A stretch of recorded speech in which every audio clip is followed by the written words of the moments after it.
Max Hilgers ini salah satu pemain yang diincar klub besar di Belanda. Yaitu diincar klub besar di Belanda ya. Artinya ini pemain umur Max 23 Hilgers punya potensi, very versatile.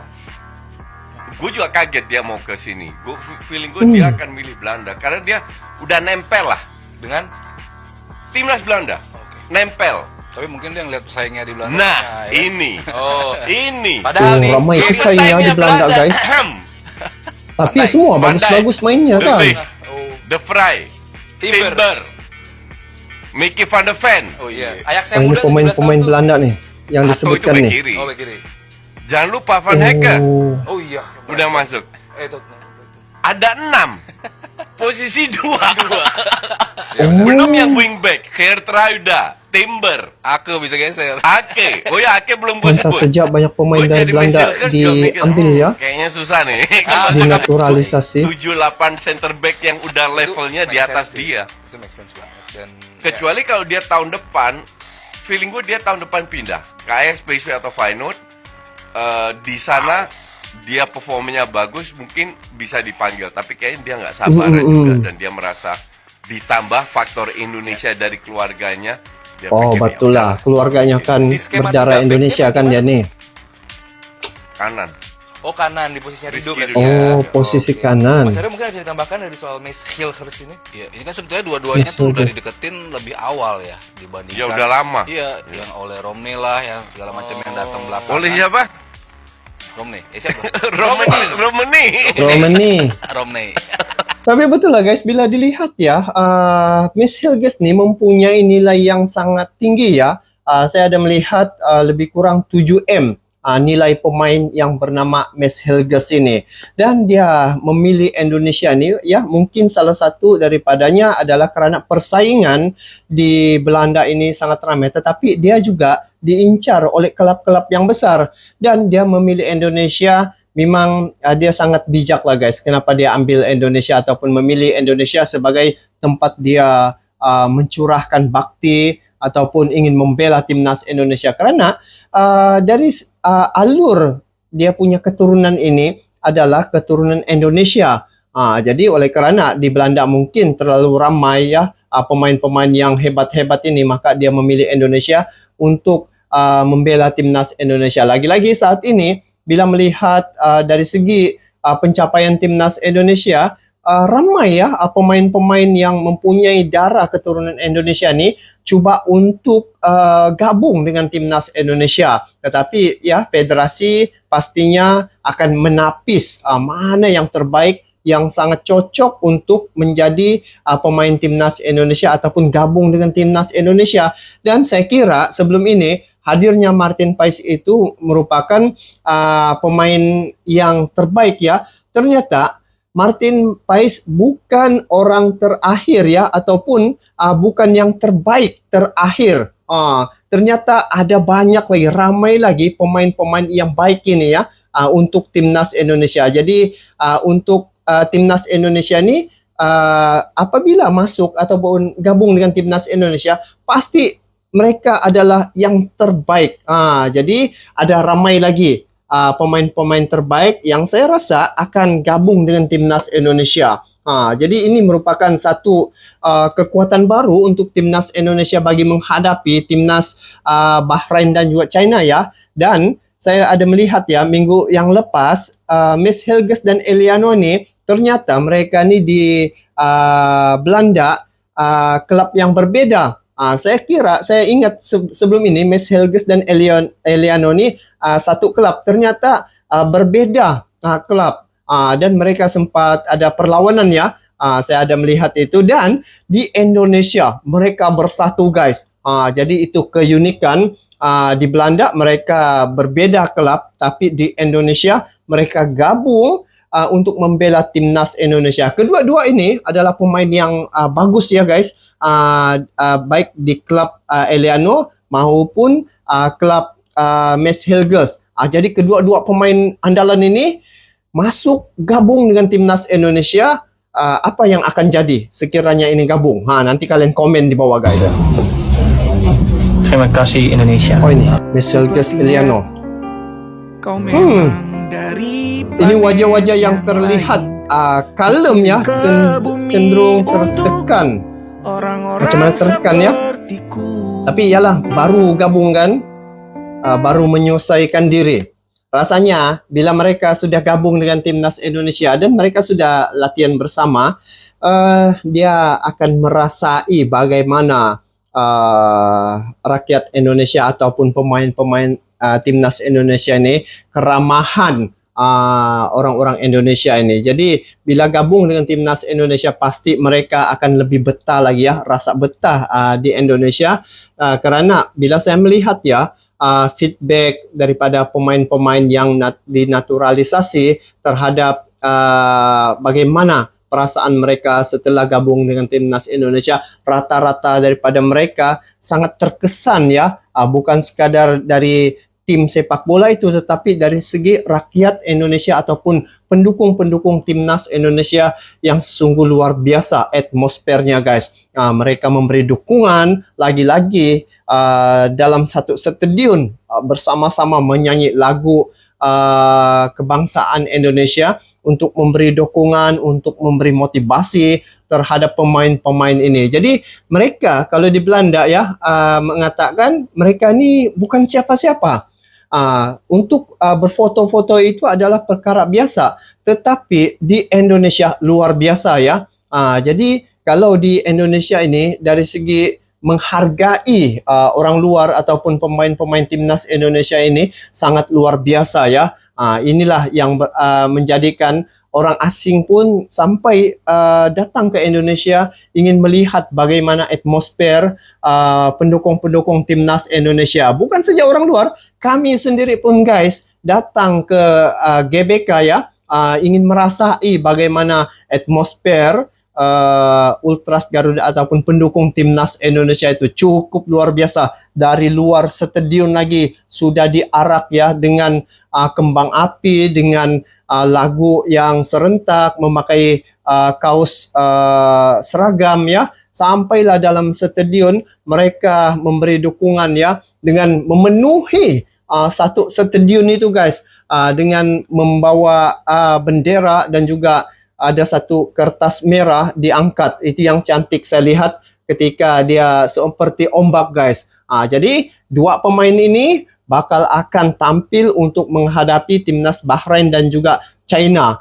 Jadi kekuatan untuk timnas Indonesia akan bertambah lagi guys.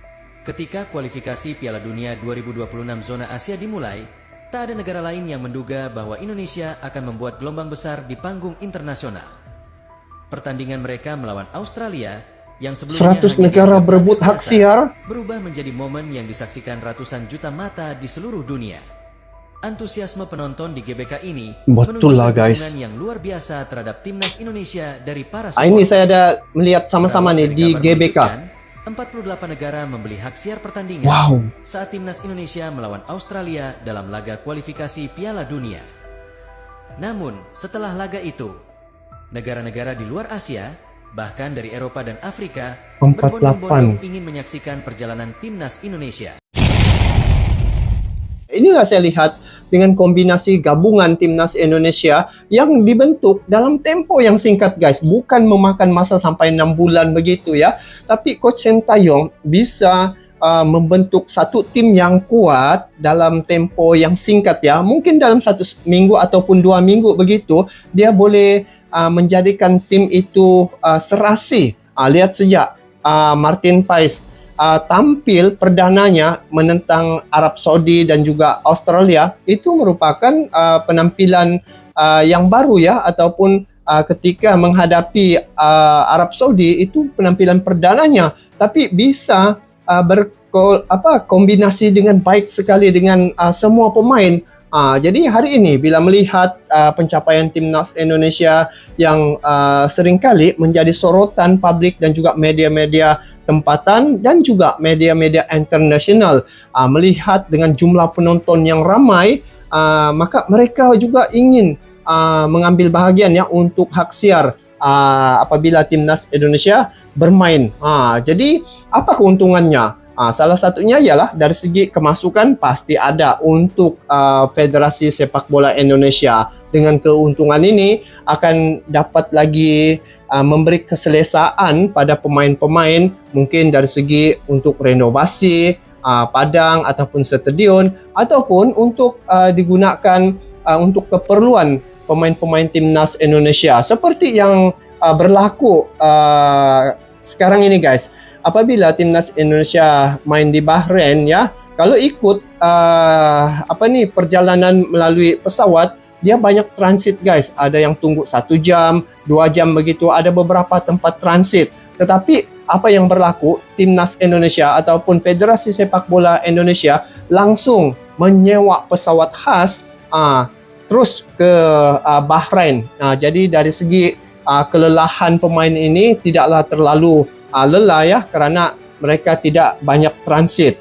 Jadi selain daripada itu, dari segi memperkenalkan Indonesia itu keluar negara ya, ataupun ke dunia tentang Indonesia itu akan tersebar luas ke serata dunia. Dan bila ramai yang mengambil hak siar ini ya, negara-negara Eropah, maka dari segi persepak bolaan Indonesia itu mula dilihat.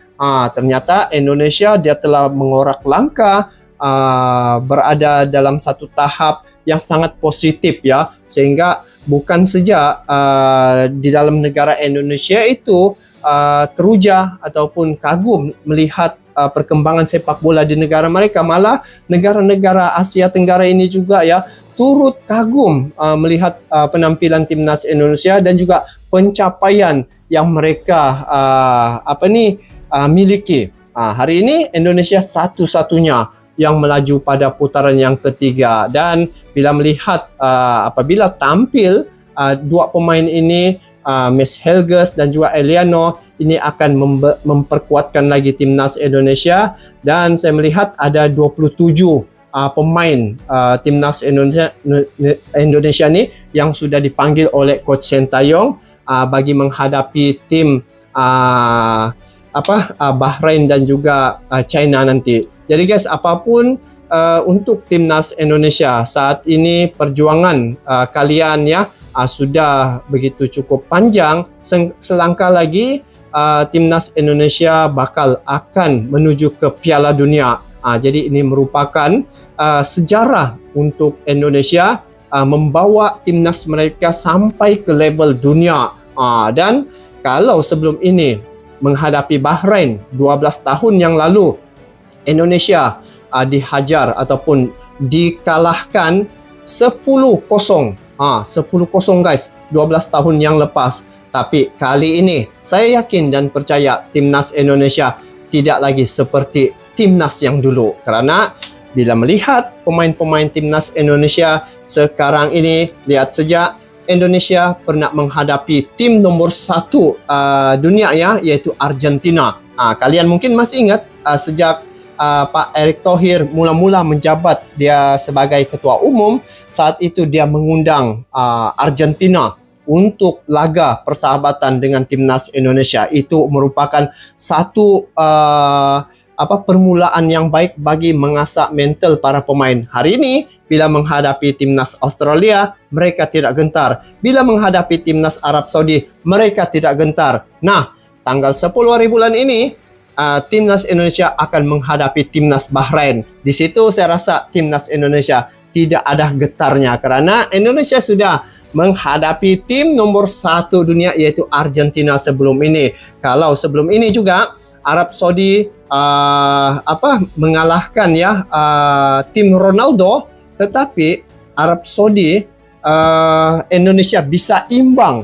Bayangkan guys, bagaimana kekuatan timnas Indonesia. Maka itulah saya pun sendiri ya rasa tertarik dan juga suka melihat penampilan timnas Indonesia, sehingga saya sendiri datang ke Indonesia, datang ke GBK ya, ingin melihat depan-depan mata bagaimana penampilan timnas Indonesia. Ternyata penampilan timnas Indonesia tidak mengecewakan. Kami dari Malaysia datang ke Indonesia untuk melihat dan juga memberi dukungan terhadap timnas Indonesia. Ini buktinya guys, memakai baju jersey ya, ketika perlawanan timnas Indonesia dan juga Australia ketika itu memang cukup luar biasa. Dan insyaAllah untuk November nanti sekiranya ada kesempatan, kami juga turut datang memberi dukungan terhadap timnas Indonesia karena Indonesia satu-satunya dari ASEAN yang melaju pada putaran yang ketiga dan bakal insyaAllah akan sampai ke final. Mudah-mudahan Indonesia akan mencetak sejarah.